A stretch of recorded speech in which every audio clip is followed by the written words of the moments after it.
Opposed? The motion carries. Thank you. Next item, please. Next item, Your Worship, is a recommendation that the report on adaptable housing be received for information, and further that Council direct staff to develop bylaw changes to require 50% of all new apartment units be built to the adaptable housing standards of the BC Building Code effective January 1, 2012. We weren't prepared for a staff presentation, but we do have one on board if that would be of assistance to Council, if that's desired.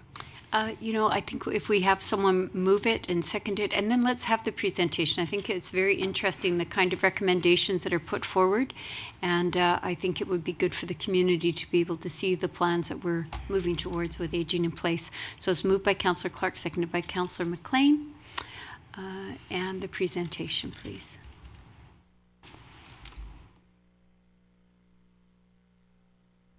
Thank you, Your Worship. The staff report contains the basic details, so I'll flip through a slightly modified presentation that was made most recently to Council's Development Process Advisory Committee. So the topic, of course, is adaptable housing, as presented to and forwarded from the Mayor's Committee on Housing. So the adaptable housing has been in effect in the BC Building Code for a number of time, but it's an optional element, would perhaps be the best way to describe it. So it provides municipalities with the tools that if they choose to put them within the bylaw, that they could in fact require certain buildings to meet the new adaptable building codes. So why consider adaptable housing? Basically, it's our aging population. In essence, what adaptable housing does is it plans for, presumes that people may wish to age in place in their existing dwelling. So rather than meet just general building codes, there are certain elements within each building that can be done at time of construction to allow the house or the home, in this case apartments, to be adapted later on for people with various mobility disabilities. And there's a little bit more detail on this, but the essence is that when people can stay in their homes, their current dwelling, as they have mobility problems and age in place, rather than have to move to a resident that has those kinds of amenities. So first of all, there's access related issues. So in the context of an apartment building, ideally that the standard would be is to have automatic doors. That's frequently, we see those are frequently put in new building construction today, with or without meeting the adaptable housing standard. So that's an added feature in an apartment building that would be required. Then there's issues around the corridors, and these typically are set to deal with people either with walkers or with wheelchairs. So corridors need to be a little bit wider, and particular places of refuge or places where residents may need to turn around. So at exits, at elevators, those kind of things that basically need more room to get around. That certainly benefits folks with walkers, folks with wheelchairs, but I would suggest it also benefits anybody with 2 or 3 armloads of groceries coming home. Doorways. Again, it's a very hard conversion later on. The idea is to put doorways that have door swingways or basically wider openings. Again, it's based on a wheelchair standard in order to get people in and out comfortably, that they've got free room to either be wheeled in or wheel themselves into the residence. So there's diagrams that were put together in terms of the difference that would be needed, and these have some impact on cost to the design. The adaptable standards basically going from an 80 centimeter to an 85 centimeter width. So there's a change in terms of door hardware. This also affects people with various mobility problems or arthritic problems, a number of things, or people with various other levels of disability. And essentially it gives handles and hardware that people have the ability to grasp onto. So instead of having a single doorknob on a cupboard door, for example, there are pull handles, so it's much easier for people that are either weak or incapable of holding onto a doorknob. So it's a slight upgrade to hardware. Bathrooms, similar kind of thing. There are probably 2 issues, and that's again having code required handles, faucets that make it much easier for people with various disabilities to be able to that have lever faucets as opposed to turn handles, for example.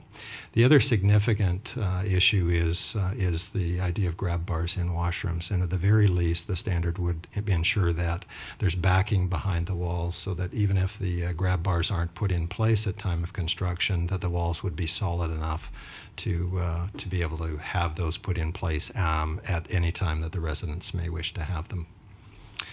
The other significant issue is just simply the size of the washrooms, and it's basically to provide opportunity for turning radius for wheelchairs, and bathrooms are one of the single items that in an apartment, if you can imagine, trying to adapt or renovate an apartment after the fact just is either likely impossible or cost prohibitive. So the idea is to provide enough space for these to deal with these mobility issues within a washroom.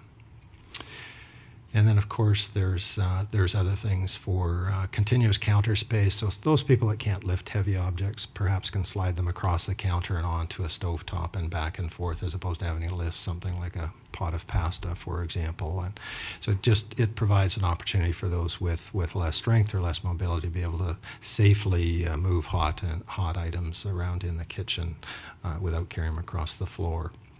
So there's a variety of small design elements that really don't add cost to it. They're just considerations for those with various disabilities or limited mobility.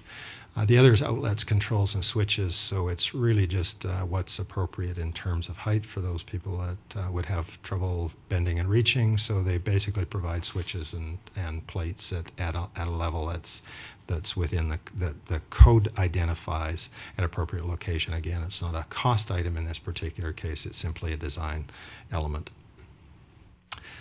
This is perhaps one of the more challenging pieces of the legislation to enact, and that's for any apartment dwellings that would have a patio or a balcony, is how to weatherproof that door for people that want to get out, yet still provide wheelchair access. We know that there are design elements that can address this. The North Shore, for example, North Vancouver has this in 100% of the new apartment dwellings, and certainly we get less rain than the North Shore. So there are ways, there are design elements that allow wheelchair access out onto a patio or balcony, but still provide the wind or the rain screen protection to make sure that the water doesn't penetrate the building.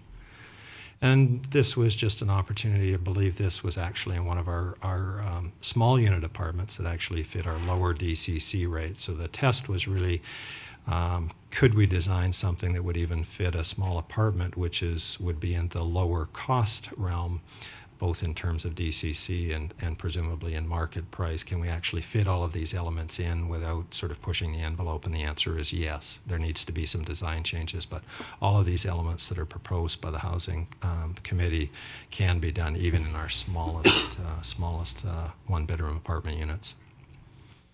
So the cost will vary, or the potential cost to implement will vary. Power-operated door. There's a number of items that would be borne by the apartment block itself, and certain things in each unit. And so the price range varies. Part of it is design elements, in which case, if they're designed creatively, there's very limited cost additions. But certainly there is cost to grab bars. There's certainly cost to some of the elements in terms of construction of this kind of facility. Nowhere near the order of magnitude that it would cost somebody to convert to change a regular apartment into one that's accessible. And in fact, it's kind of a moot point if you can't get through the front door and you can't get down the hallway. It doesn't much matter how comfortable your dwelling is if the rest of the building isn't set up for you to get to it. So recommendation, again, there was a fair amount of debate about the merits of this and where to cut off. Some municipalities have taken the approach that it's 100%. Some have taken it on a voluntary basis, as demonstrated in the staff report. It's staff's view, and certainly supported by the Mayor's Committee, that might be a wise approach that we will start to address with new building construction, and we've proposed starting in January of next year to give a bit of time to adjust, that 50% of all new units in apartments would be built to this new adaptable housing standard. Your Worship, that's the presentation. Thank you. That's a great presentation for not having one prepared. Thank you very much. Give this man a raise. Comments from members of council. Councillor Attrell. I just have to say how impressed I am with the work that's been done. I think it's a great compromise because the housing is adaptable. It's not adapted, it is adaptable. So if somebody finds themselves in a situation where all of a sudden they're in a wheelchair, they're not faced with that added expense and the inability to turn their current environment into an adapted space. So and I just think it's a really responsible way to address an issue. I know that as a builder there is a little bit of extra cost that goes into it, but it's not astronomical based on doing it, planning it ahead of time, and just looking at different design ideas to make the property accessible. So I think it's a really responsible thing to be doing, and I'm very proud that we're doing it. I think it's a good thing. Thank you. Other comments? Councillor Clark. Thank you. From the housing subcommittee that worked on this, what we kind of took as a guideline or something that we were really focusing on was the information that kept coming out of studies to do with seniors and aging and our own quality of life surveys here in Chilliwack. And the word that kept coming up to the top all the time was independence. How people wanted to be independent and live on their own in their own place for as long as possible. So we set about trying to explore some ideas for something that could be practical and doable to address that. And these were some concepts that we found that other municipalities had put into practice, and thought that if other municipalities were having success with them, we would be able to here as well. And certainly there is a large concentration of seniors in rental units, especially in the downtown area.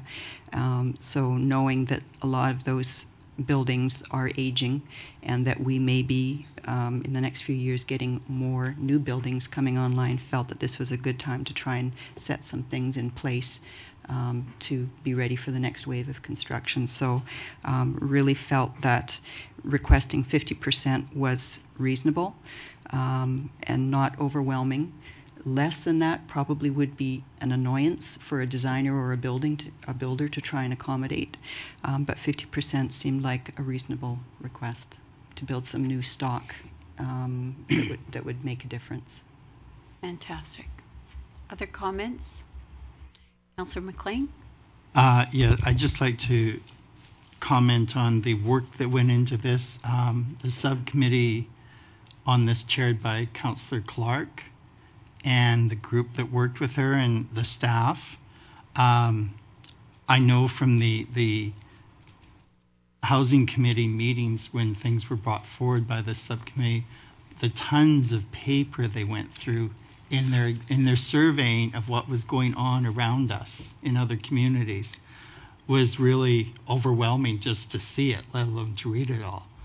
But a lot of research went into this process by the subcommittee, and I know for one, I'm really pleased at what they came up with. And Councillor Clark's comment about the word independence coming up all the time is something that we see all the time around us in our community. If people can have their independence, the longer they can have that independence, the less cost it is to society in general in terms of healthcare, social services, etc.